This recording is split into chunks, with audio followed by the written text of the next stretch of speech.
Spring in Chicago arrived late. By mid-April, flowers were finally beginning to bloom in the gardens of the old wooden houses in the Oak Park neighborhood. Linda Washington parked her car in the hospital parking lot, closed her eyes for a moment, and took a deep breath. After finishing her 12-hour shift, she gathered her strength in her tired body and opened the car door. Her daily routine as a pediatrician was always challenging. Today, she had been busy treating 3 severely ill children, and was finally able to head home. Taking out her smartphone, she saw a message from her husband, Michael. "Dinner for the kids is ready. I'll keep yours warm, so no need to rush. Love you." Linda smiled. Michael worked as an engineer at an IT company, but always put his family first. Their marriage wasn't wealthy, but it was filled with love. Their 2 children, 10-year-old Emma and 8-year-old Jason, were the treasures of their lives. When she arrived home, she could hear the sound of the television and children's laughter coming from the living room. As soon as she opened the door, Jason ran to her and clung to her. "Mom, I got an A+ on my science test at school today." "That's wonderful." "Congratulations, Jason," Linda said, stroking her son's head. Emma turned around from the sofa and said in a composed voice, "Welcome home, Mom. I finished my homework." Her 10-year-old daughter seemed to be already standing at the threshold of adolescence. In the kitchen, Michael was putting away dishes. When she spotted him, Linda approached her husband and gave him a light kiss. "How was your day?" Michael asked. "Busy. But I managed," Linda answered with a smile. "And yours?" "Just an ordinary day. A new project might be starting, but the details aren't confirmed yet." Linda listened to her children's school stories while eating her dinner that had been warmed in the microwave. This everyday warmth soothed her fatigue. After dinner, Linda noticed an envelope placed on the kitchen counter. It was from her parents. "When did this arrive?" she asked Michael. "This afternoon. It was in the mailbox." Linda opened the envelope and took out the thick invitation inside. It was an invitation to her parents' Helen and Robert's Christmas party, an annual event. "It's an invitation to my parents' Christmas party," Linda sighed. "Ah, that time of year again," Michael's voice carried a hint of tension. Linda's parents were a former university professor and a successful real estate agent who lived in an upscale neighborhood in suburban Chicago. They placed great importance on social status and were always conscious of how others perceived them. Since childhood, Linda had felt unable to meet their expectations. Even becoming a doctor wasn't seen as successful enough in her parents' eyes. In contrast, Linda's sister Carol was married to Brad, who had started a real estate business with her father's help, and lived as a stay-at-home mom. Carol's children, Ava and Ryan, attended expensive private schools. Looking at the invitation, Linda recalled previous annual parties.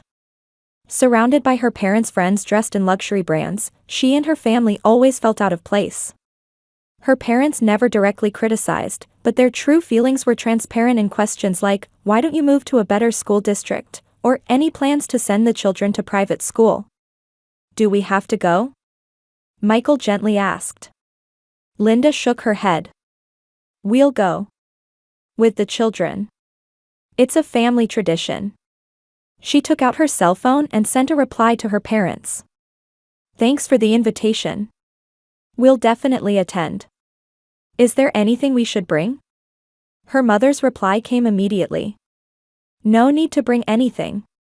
Just note that the dress code is somewhat formal. Since Carol's family will be there too, please make sure the children dress properly."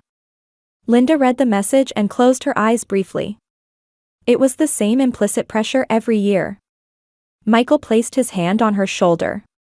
"It's okay, Linda. We can just be ourselves." Linda smiled up at her husband.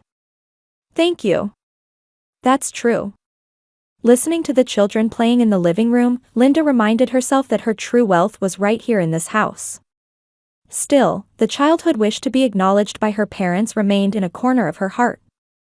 On Christmas Eve, Linda's home was filled with warm lights and the aroma of cooking. In the kitchen, Linda was finishing baking a traditional apple pie.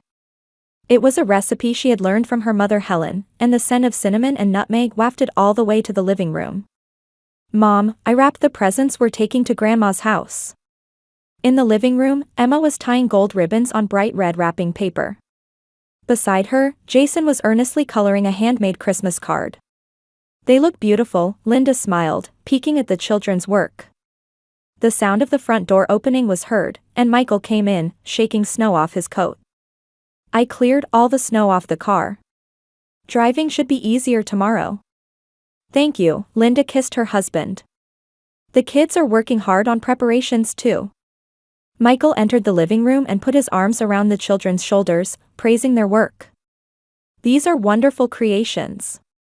Grandma and Grandpa will be delighted. Mom, do you think Grandma will display the picture I drew? Emma asked hopefully. She had carefully placed her watercolor winter landscape in a tube. During their last visit, her grandmother had merely glanced at her drawing and said, "That's nice." Of course, she'll be pleased, Linda smiled in response, though she felt uncertain inside.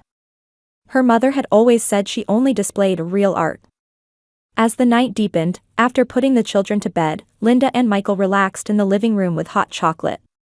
I feel a bit nervous thinking about tomorrow, Linda admitted honestly. Michael took her hand. It'll be fine. It's just one day. We'll be back home by night. I know. But my parents' parties always make me feel. Linda searched for words. Pressured. Especially in front of the children. The children are wonderful. And you're a wonderful mother, Michael said quietly. That's all that matters. Linda leaned against her husband and whispered, "Thank you." The next morning, the snow gleamed brightly under the sun. Linda woke up early, prepared breakfast, and enjoyed watching the children open their gifts. Emma was engrossed in her new science book, and Jason sat on the floor with the dinosaur model kit he had wanted. Now, let's get ready to go to Grandma and Grandpa's house, Linda said, and the children hurriedly began gathering their presents. As Linda was making final preparations, her cell phone vibrated on the table. Looking at the screen, she saw a message from her mother. We've decided to spend this year with just family. Let's meet another time. Linda stared at the screen, confused. She read it several times but couldn't understand the message's meaning. She immediately called her mother, but there was only a ringing tone with no answer. What's wrong? Michael entered the kitchen. A message from my mother, Linda showed him the phone. I don't understand. Just family, are we not family? Michael frowned as he read the message. That's strange. Try calling again. Linda called again, but this time it went to voicemail. She tried her father's cell phone with the same result. What should I do? Linda's voice trembled. Stay calm, Michael placed his hand on her shoulder. Maybe there's some misunderstanding.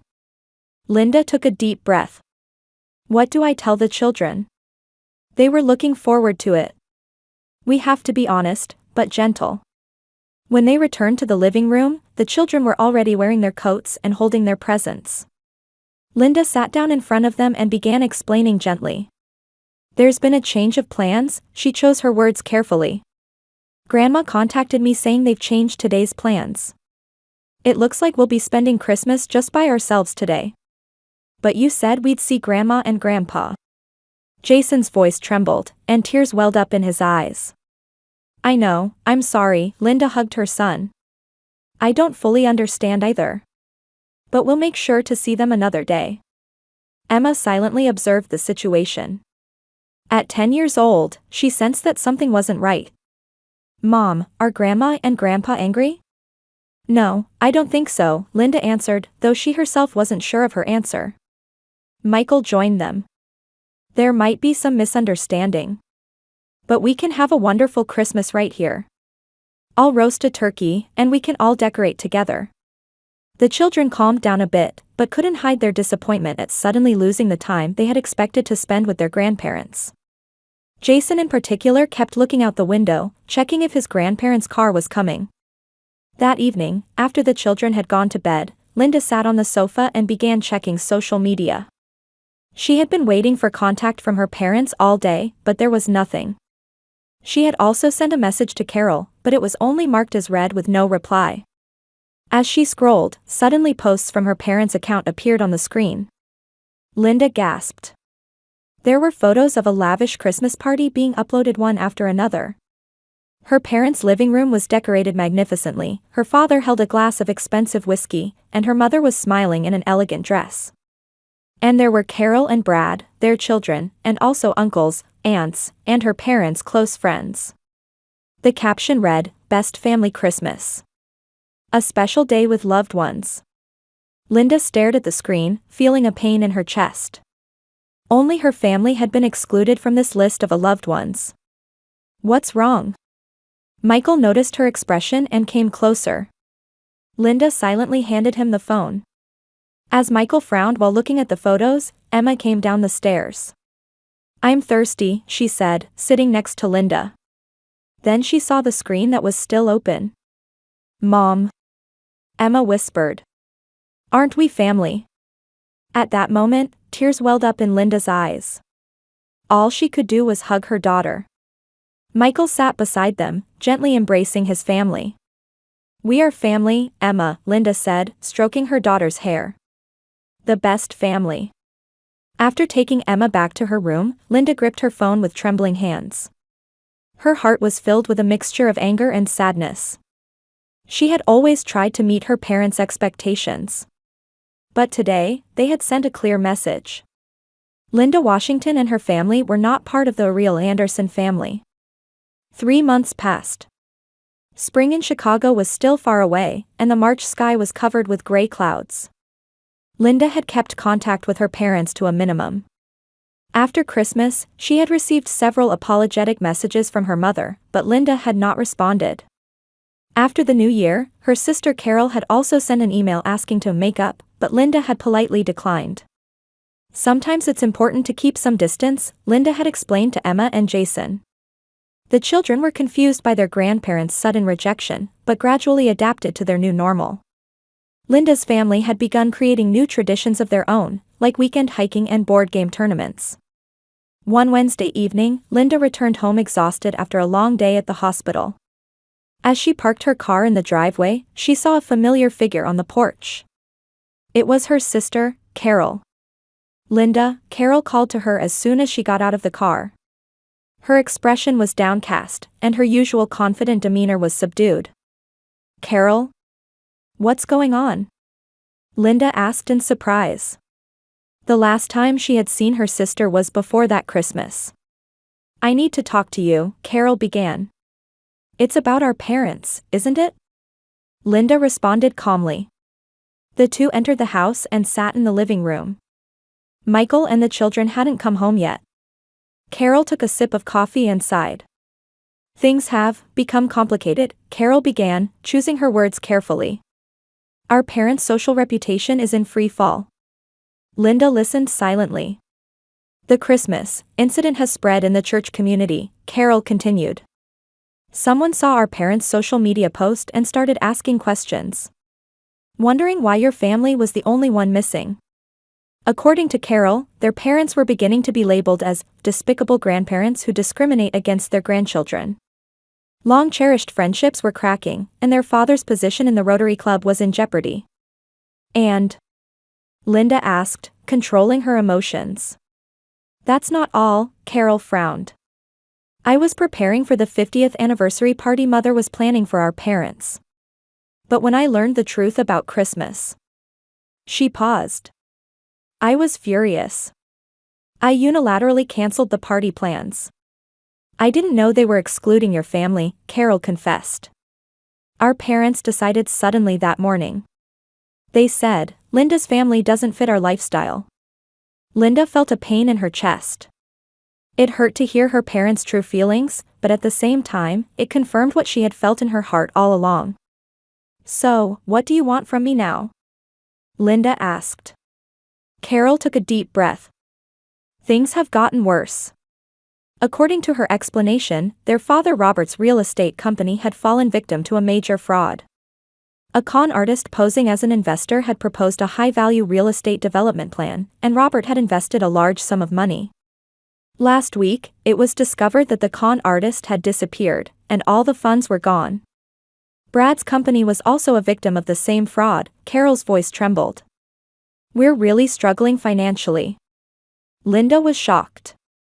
She had always thought her father's company was rock solid. He had always prided himself on his financial success. But there's more. Carol's expression darkened further. Mother was recently diagnosed with early-stage dementia. Linda gasped. What? The doctor says a stable family environment can help slow the progression of symptoms, Carol said quietly. Linda, Mother has been getting confused more often lately. And she often mentions you. Linda silently looked out the window. It had started to rain. Our parents want to see you, Carol continued. Especially Mother, she wants your advice, since you're a doctor. And about Father's company, Linda completed the sentence. Carol nodded. Father is embarrassed. But he really needs help. Linda stood up and headed to the kitchen. While boiling water, she confronted her complex emotions. Anger, sadness, and concern. She was genuinely worried about her mother's health. And she was also Emma and Jason's grandmother. When was Mother diagnosed? Linda asked as she put in tea leaves. 2 weeks ago, Carol answered. At first, she didn't want to tell anyone.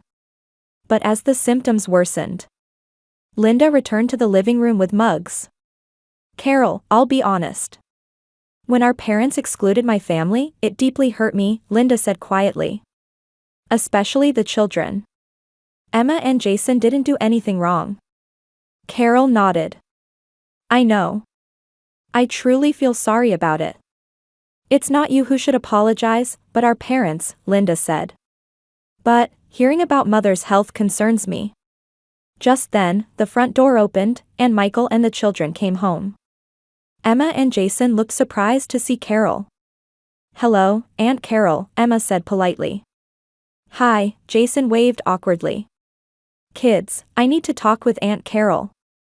Could you take a snack and play in your rooms? Linda asked gently. After the children went upstairs, Michael entered the living room. Carol, he greeted calmly. Linda briefly explained the situation to her husband. Michael listened quietly, occasionally nodding. So, your parents need help now, Michael finally said. That's right, Carol answered. I'm doing what I can, but we need Linda's medical knowledge and calm judgment. Michael looked at Linda. His eyes held the question, what will you do? Linda took a deep breath. Carol, tell our parents. They can come to our house tomorrow evening. I'll hear what they have to say. Relief spread across Carol's face. Thank you, Linda. But I have one condition, Linda said with a serious expression. I want our parents to apologize directly to my children.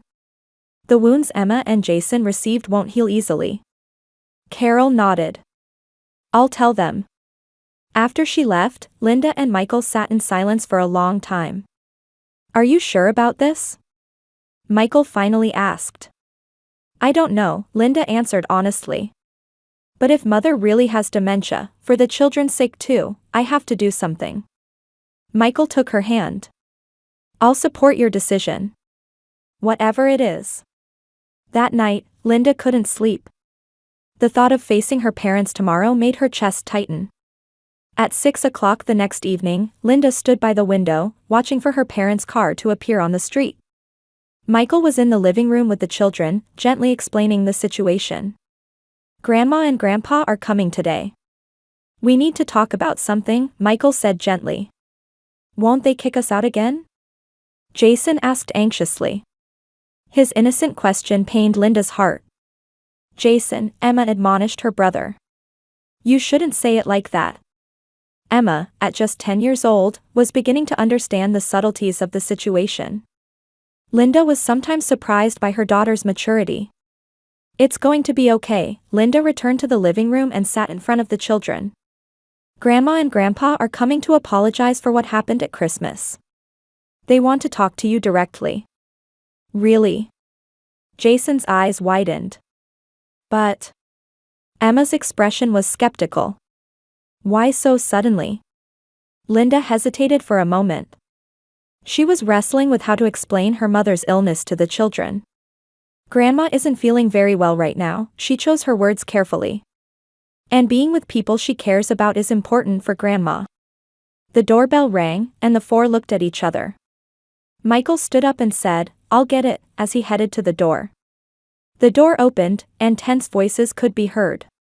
Linda took a deep breath and stood up. When her parents entered the living room, she was surprised by their appearance.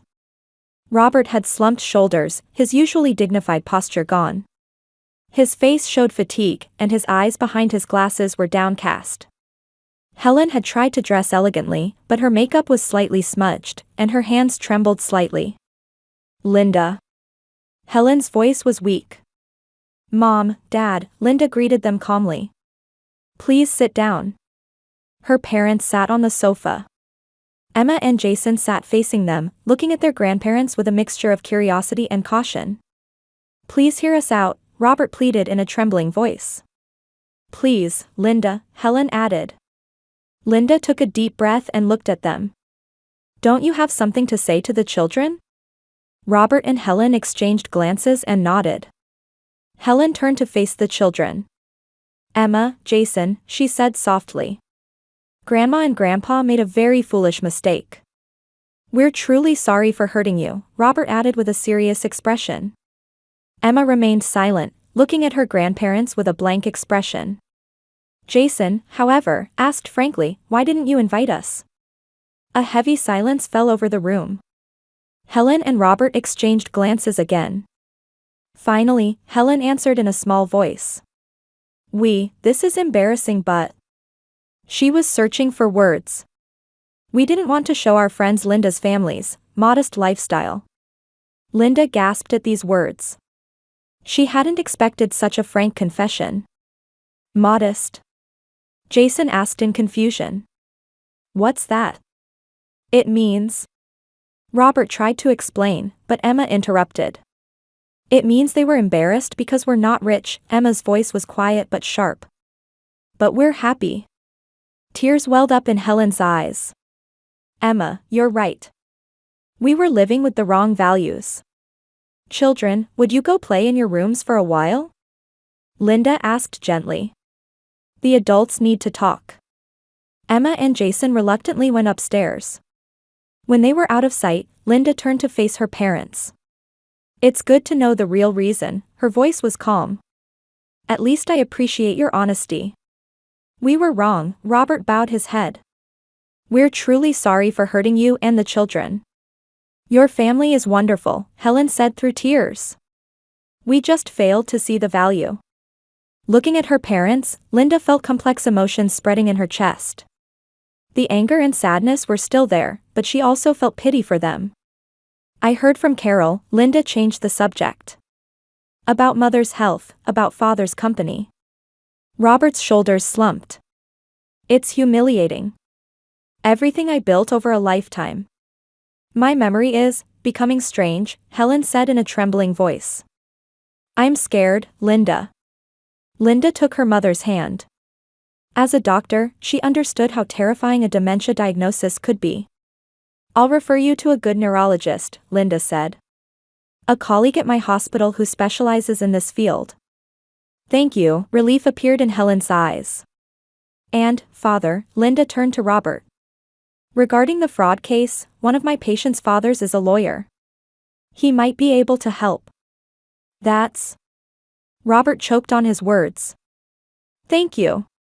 Michael, who had been watching silently until now, finally spoke. "Don't forget about the children. It will take time to regain their trust." "Of course," Robert nodded seriously. "I accept your apology," Linda said quietly. "But it will take time to rebuild trust." She stood up and faced her parents. "And there's one condition. You must face the consequences of your actions head-on. And from now on, become a real family in the true sense." At these words, her parents nodded. A humility Linda had never seen before appeared on Helen's face. Determination shone in Robert's eyes. That night, after her parents left, Linda and Michael talked quietly in the kitchen. Can you really forgive them? Michael asked gently.